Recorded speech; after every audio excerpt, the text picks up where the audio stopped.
Hello everyone, and welcome to another episode of Xaereth Prevails, a Grand Arena. We are currently in match 2 of the third round in the first Grand Arena Championships, which means we're in the semifinals. I've managed to win my last 4 matches up to this point, and this is a fun episode because you guys get to see me struggle a little bit. I do end up failing at least 2 different attacks in this episode, which is 2 more than I have failed up until this point in this Grand Arena Championship. And it's a good thing to be able to kind of face adversity in a match and show a little bit of resilience. People who are very successful in life have done so not because they've just had everything handed to them, but because they've faced adversity and prevailed, or at the very least, they've acquitted themselves well. And that's what this episode is kind of about. I definitely got punched once or twice, and I refuse to give up. I hate it. I hate giving up. I just want to play well. So, looking at my opponent's stats going into this match, the thing that worried me the most, honestly, was how close to equal we were on everything.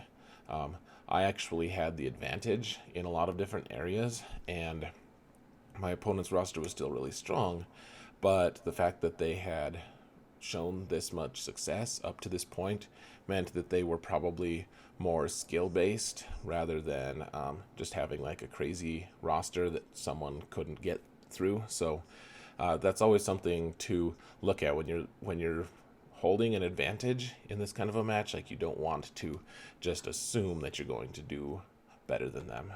And whereas I absolutely do have an ego to some degree, in the moment of the match, I never really feel like I'm going to win. Like, it's not a good mindset to have, to just say, oh, I'm going to destroy my opponent no matter what. It's just going to be easy. It's good to have confidence, but you want to also make sure that you're showing that humility that, man, I could lose potentially. So my opponent had attacked me already, taken out all but one of my zones, and they'd failed one against my clones.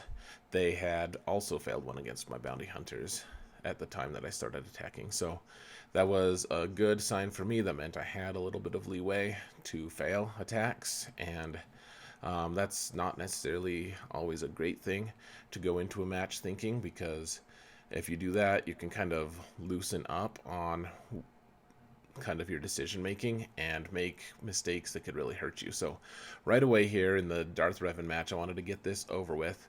You can see I was thinking for a while, and I think this was a mistake. I did fear on everyone, and I mean, that I think fear is generally okay. I had the faster Revan and Badstila, and fear is an okay choice, but I think it's kind of uninspired. I think what I probably should have done, frankly, was just do the lightning attack, and that would have given them some of their turns and everything. But at the same time, I mean, I win every arena match almost in this circumstance against this team.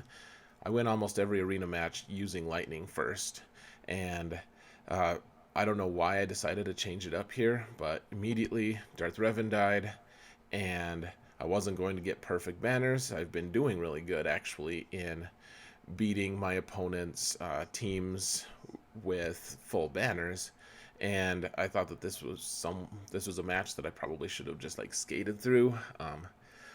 Not like probably like I deserved it or something, but that's something that I absolutely kind of I've kind of expected going into a lot of these matches. And their Malak was extremely resilient. I just kept hitting him, and he kept regenerating all of his health. And I think we've all probably been there, assuming you have Malak and a Darth Revan squad, that sometimes you just get stuck in this match of Malak versus Malak, and it's just this annoying contest of like, what do we do here? Like, he had more stacks of whatever the green buff is. I don't really care what it's called, frankly. He had more stacks of that, and so I was trying to get more stacks back, but using that drain doesn't actually do any damage, and I started at a disadvantage for health, so I was trying to stun Malak, and it eventually just like kind of led to him whittling me down and taking me out. And so I lost a really embarrassing match there. I really should have done better. I would say I have a 95. I don't know. I'm just pulling that number out of you know where. But I have like a really high win rate against that team, and I don't think that it was like RNG. Maybe there was some RNG involved, but I think I just changed up my usual tactic and that cost me. So keep that in mind if you decide to overthink something.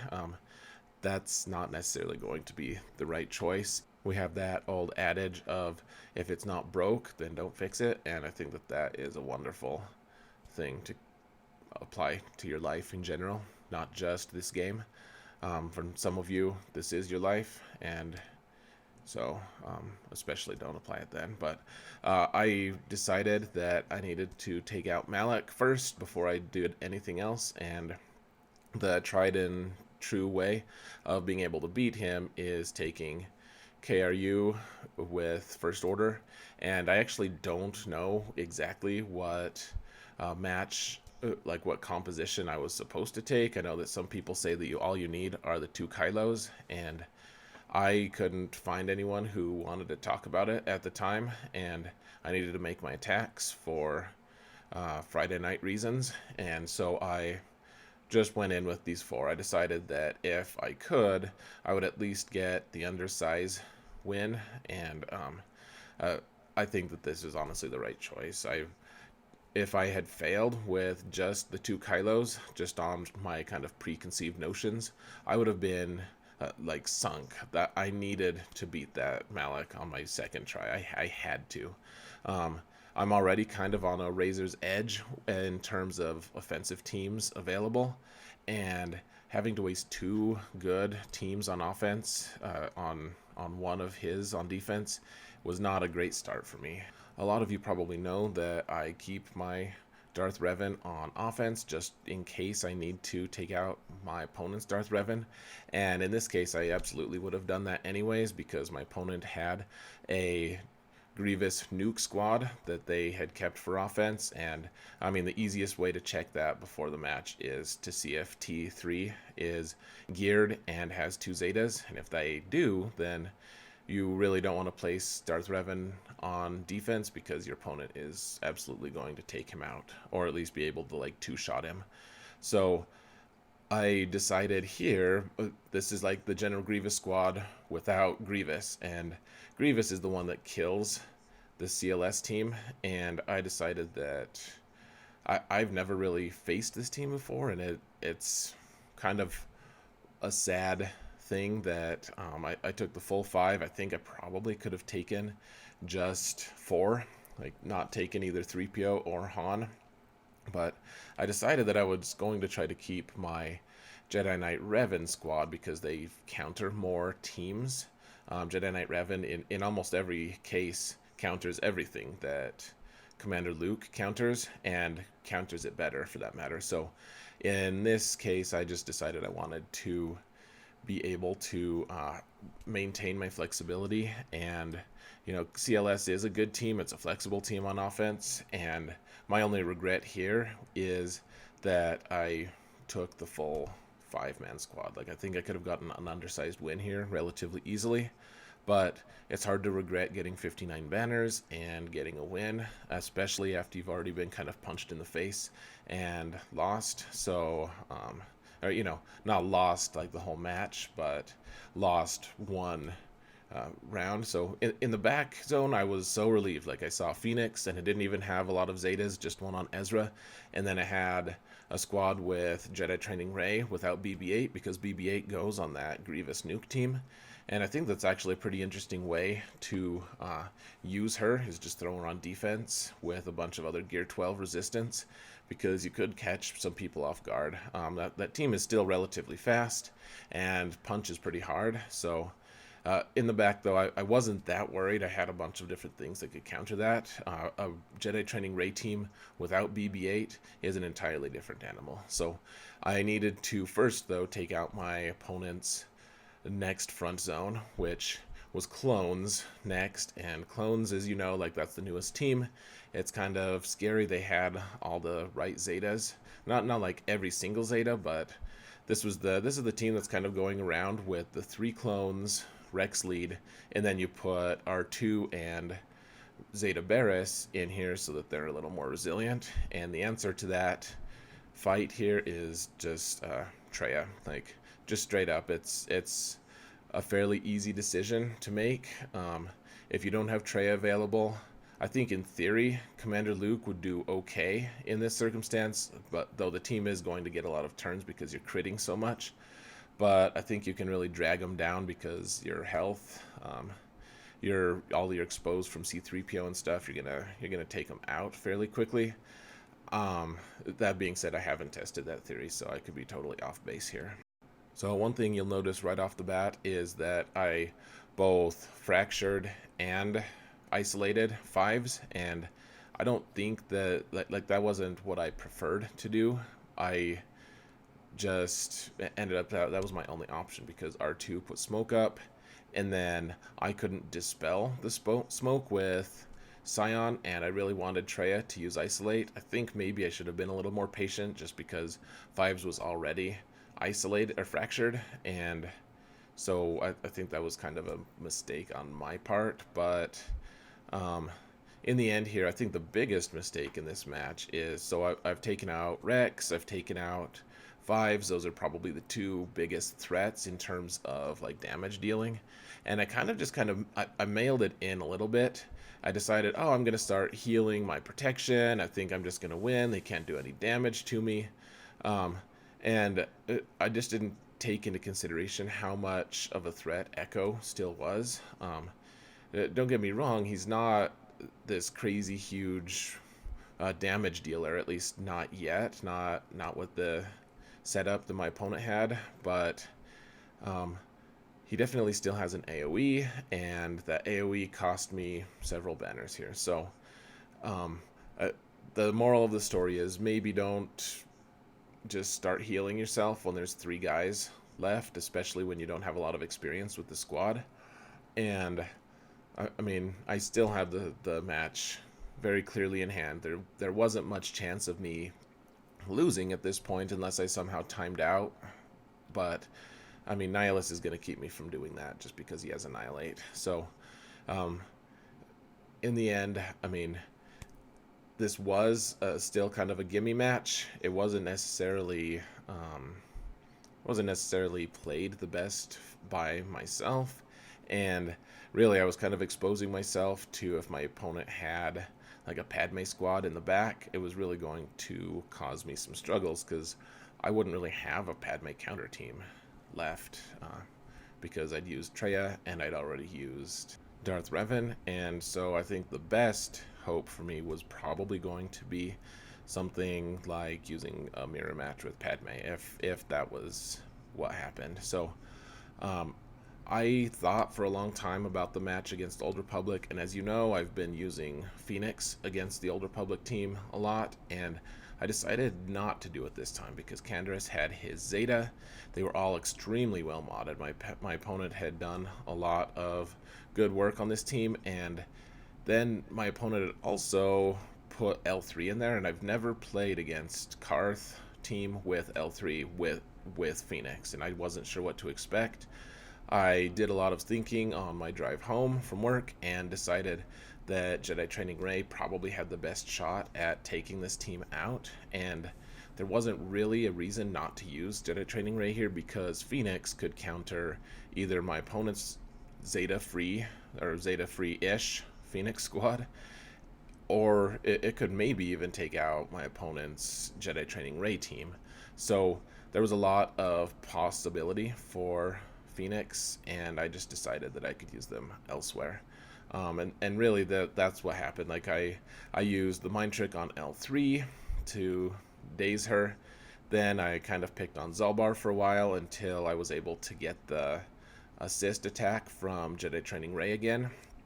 I whittled down Carth first to get his protection low-ish, but not lose it all the way.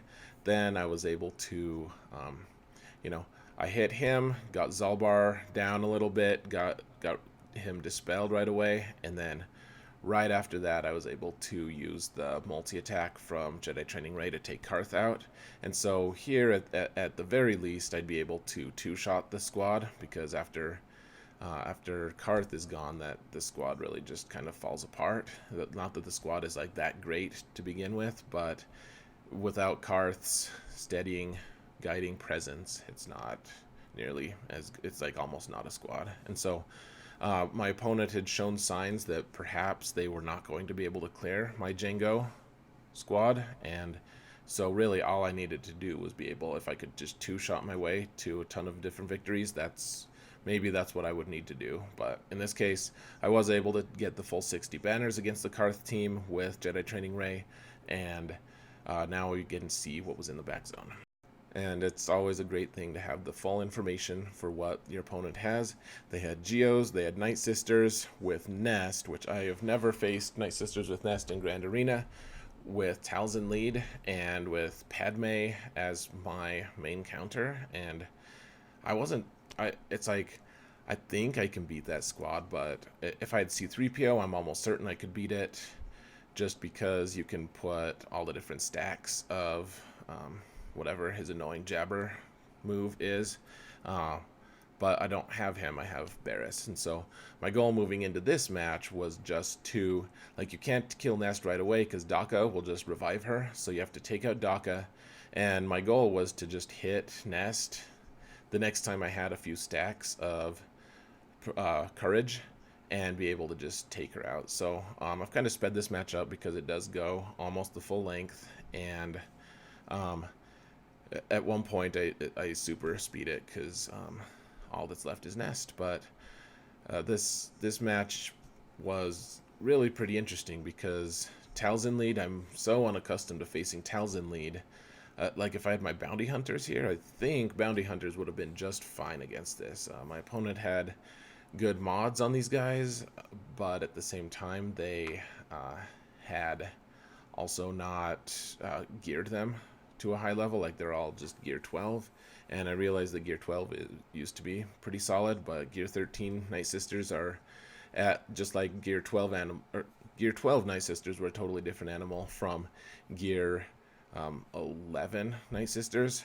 The same is true for gear 13. Like, you really want some gear 13, and they didn't have it here, so the squad wasn't that much of a threat. But Nest being the one that's the biggest threat, because you don't really have tenacity down. This Nest had 150% tenacity, and that can be a problem.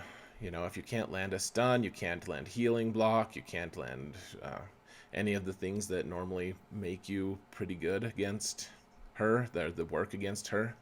It's an interesting solution. I'm going to have to give more thought to putting Nest with Nightsisters, because it can really kind of mess with Padme squads. As it stood, I had not killed any of the members of this team, and I was already halfway done with my match. And so I was lucky to get old Daka down, but she can always come back as well because of Talzin's lead. And every time she reappears and then dies again, it charges Asajj and she, powers her offense. And so it can really be kind of problematic trying to take this squad out and plan for it. And you can see every once in a while I've been doing a hit on Nest whenever her protection clears, and it's never really quite been enough to take out her full health. I was getting nervous about that as well. Like, right now would be a great time to take out Nest because my opponent still had Nightsisters around, and if they had taken Asajj lead, I actually would have been just fine with, like, kind of keeping the zombie and one other character around.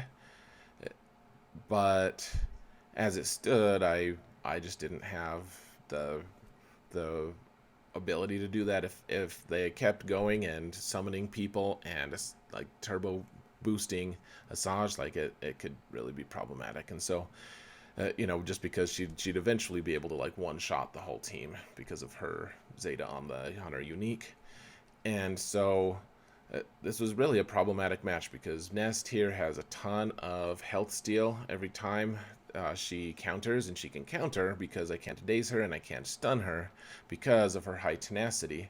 And I think that I got a little bit unlucky in terms of just RNG. Like, I tried to stun her a few different times and it just failed. There was also a couple times that she was like on the very brink of death and didn't die. If I'd done a little more extra damage, that wouldn't have happened. But as it was, I timed out here, which I haven't timed out against Nightsisters or Nest for a very long time. And suddenly I had lost another match. Like, losing one was hard enough, but losing another one where I thought that I was legitimately the favorite in the match was another. It was totally different. It was clearly not my favorite thing. So I decided to try to two-shot this team with, like, my goal here was just to get lucky. I wanted to take Ayla here and potentially get a stun off, or have Ezra get one really hard hit with his special and just take her out. And that was the goal here. I was never really able to stun her. Like, you'll see here, I don't know if it was unluck or not, but I also kind of lost sight of things because there were a couple times that I could have had Ezra call Ayla to assist when I didn't, and that probably would have, well, it would have given me more chances to be able to take her out. But as it stood, Nest just kind of casually destroyed my whole team, and I decided it wasn't worth hanging out for. So I decided that Nest could wait. I needed to make sure I could take out the rest of the other teams. Geonosians only had one squad. I only had one squad available to be able to take out Geonosians with, and so I decided that I needed to just use that team right away. So in the horrible instance of me losing to Geonosians, if I was able to weaken the squad at least, I'd be able to choose what to do. And this Geonosian team was also not super well geared in terms of, like, they're not gear 13. None of them were gear 13. And so I took an undersized squad, which might have been a mistake, as you'll see in a little bit. I've done this match quite a few times, and I think it can be a lot scarier. My opponent didn't have a ton of extra health gear on some of the Geonosians, and so I decided to target Soldier right off the bat. And I think that was kind of a mistake because you want to weaken the whole rest of the squad, and I was able to just, like, kind of one shot with one big mass assist, and then the Geonosians didn't have the opportunity to spread all that health and protection down amongst themselves. And as a result, like, I took out one of the Geonosians, but I wasn't able to, like, do a ton of extra damage to the full squad. Like, I kind of killed him, and then all the rest of the damage was wasted. And so they got a bunch of turns, and it was kind of getting to the scary point. They even took out Jolie at one point, where he was able to revive due to Savior. But if they did that one more time to Jolie, I was just going to be sorry out of luck. And so I think maybe I should have taken either Hermit Yoda here as the 5th, instead of being greedy and trying to get more banners, and more importantly, more undersized wins. But I think the bigger mistake was I should have targeted someone with more health so that we could have spread it around a little bit more. As it stood, I was able to take out the Geonosian squad. Maybe I should have just targeted the Alpha right off the bat, honestly. I think that's what I've done in the past, and even though I think with, like, Commander Luke and that squad, the best move is to take out the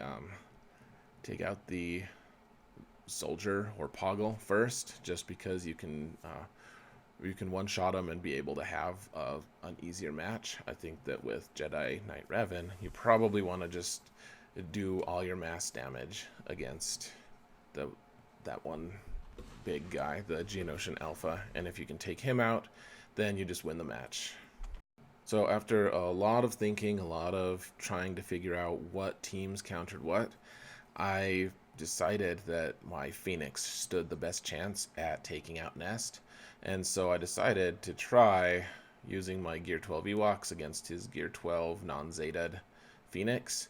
which is a match I can honestly say I've never done before.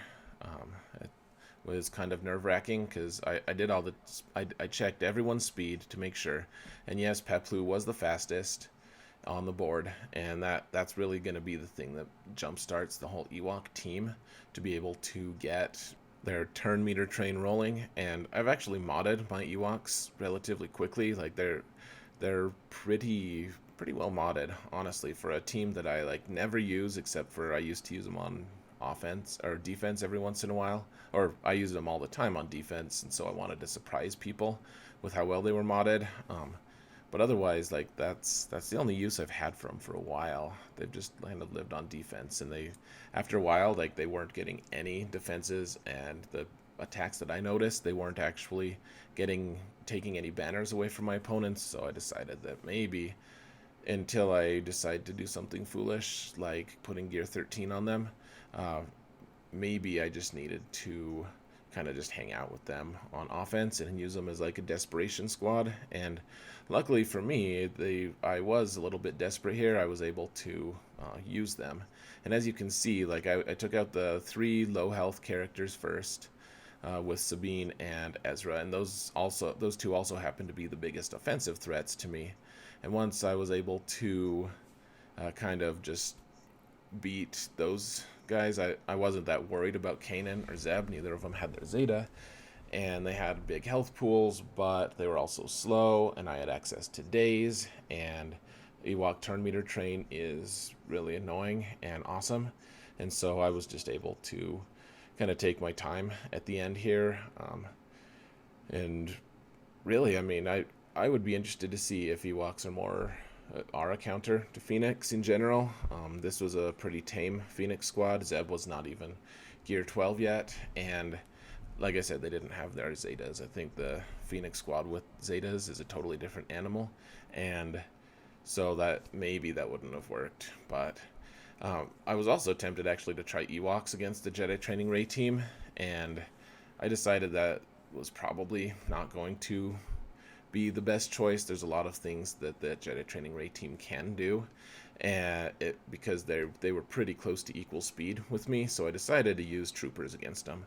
And I have the hyper speed fast Stark, and some of the resistance guys are fairly squishy, and really, I mean, all this turn meter stuff, it just makes the match so much easier if the Troopers can get 1 kill off and then they have good targets afterward. It's just an easy win. So even against Jedi Training Ray, who used to be a meta team, who used to be amazing, if they don't have BB-8, that team is it goes down a couple tiers of awesome. And so it was a pleasure to destroy that team with Troopers, if I'm being frank. So if you look at Enfys Nest, I looked at the stats here. 150 tenacity to go with like 40,000 health. So my opponent had modded Nest really well. It was gear 13 because it was all glowy, and so I decided to take Phoenix, as I said before. The reason being is that I have modded Zeb to have as much potency as he can hold, and well, he can hold more. I don't have all of the I don't have 6E mods on him or anything, but he's at 125 potency.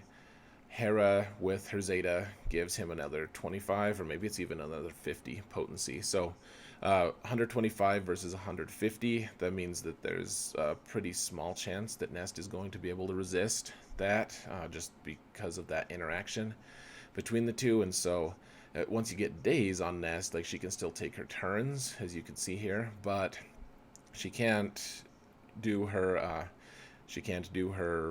counters anymore. And when she can't do her counters, she can't heal passively.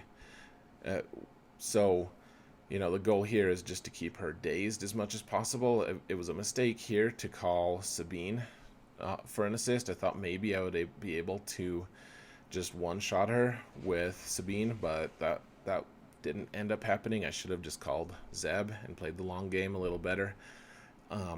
You know, because with Zeb and that assist, it's almost guaranteed that I would get the days. And so it's still pretty cool. Like, I was able to take Nest out fairly easily with Phoenix. Like that's one really great use for Phoenix still, is they will clean up Nest. They clean up everyone. Like they take out Grievous, they take out Rogue, Kylo Ren's. Not that he's really an issue anymore, but in the end, I was able to get one of the lowest banner scores that I've ever gotten, and my opponent had failed a couple more attacks on Jango, and I was fairly sure they weren't going to be able to beat me. But even if they were able to beat the Jango team, I would not be able to lose at that point. Like the banner differential was too big, and so that's kind of just what, you know, I was able to say I won at this point. You know, I got the full clear. No matter what, if my opponent was able to find a team to clear my Jango team, I was still able to get the win. So it's a really cool thing that Jango, I've been getting a lot of defenses with him ever since I've put him on there. I guess we'll see what happens. I haven't really modded them, especially for speed, but kind of cool. And I was able to actually get into a Rhodium League here, which starts to be exciting because we're on our final trek toward Kyber League, and Kyber is obviously the goal. You want to make Kyber as quickly as possible, and right now, if I can win 3 more matches, I think I'll be able to get into Kyber no problem. So that's exciting, and I really hope that I'm able to equip myself better against the next opponent. But this opponent actually had quite a few good teams on defense, and just that one snag with Darth Revan really kind of set a cascading effect into place because I needed to use First Order. First Order could have been used to counter any number of teams, including finishing Nest-offs, and so it was good to have the opportunity to kind of problem solve here. Luckily, it didn't just bite me really bad. My opponent had a strong defense and made the best of the use of their roster, and they have nothing but my fullest respect, and I'm glad that I was able to play against them. But anyways, we're wrapping up here, guys. Thank you so much for watching, and remember that in all things, Xaereth prevails.